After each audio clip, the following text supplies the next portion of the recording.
Sandy Patterson. I'm going to show you how to debone a chicken. So we're going to start with the chicken on its back. The back is the bony side. The front has breasts. We all know what breasts feel like at this point. They may be A cup, but breasts nonetheless. Okay? So with the chicken on its back, the wings are flat on the cutting board. And if you pull it out, we can cut right through this elbow joint. You don't need to try to get into the shoulder yet. Right through the elbow joint. Our knives will cut through cartilage. They won't cut through bone. If you go to cut it and you can't get through, you're on bone, move it over till you hit the cartilage.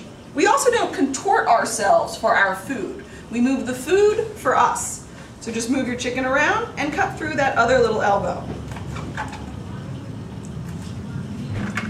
Then I'm going to pick up the leg, and when I pick up the leg right here, this is all skin that connects the leg to the body. So I'm going to just gently cut through that skin. And we don't do chippy choppy when we're cutting meat, we do nice smooth strokes. Okay? A sharp knife makes a big difference.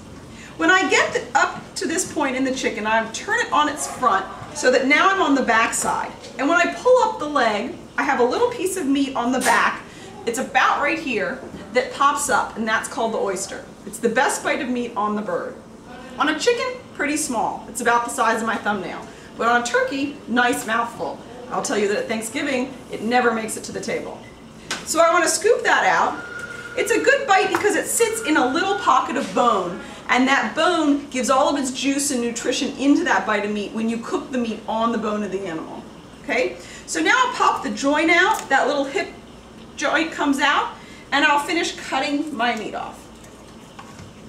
I'll do the same thing on the other side, starting with cutting that skin till it drops open, flipping it over, scooping out that oyster, popping the joint, and cutting through the meat. Now I have my leg pieces, which is the thigh and the drumstick. The thigh's on this side, and I can cut right through that knee joint to give me my drumstick and my thigh. Again, if you go to cut and your knife won't go through, you're on bone, move it over till you find the cartilage.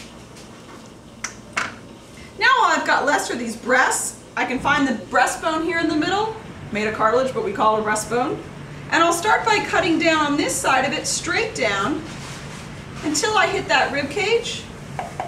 Now I'm going to angle my knife on the ribs to take as much meat off as I can, keeping that knife, the back side of the knife, on the ribs. And then I have one last little joint. This is the shoulder. Cut through that. I can take off that last little wingette section. I can take the skin off my breast or leave it on. There's my breast, and I'll do the other side. Straight down again.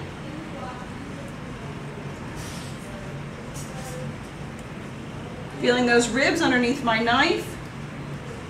Get as much meat off as possible. Come down now, I'll cut through that joint, that shoulder joint. Cut off the wingette and take the skin off the breast. What we're left with is the carcass of the chicken, and this is what we use to make stock. That already cooked turkey at Thanksgiving, it's just making flavored water. These raw bones give us nutrition and flavor in our stock, far better than flavored water. Thanks.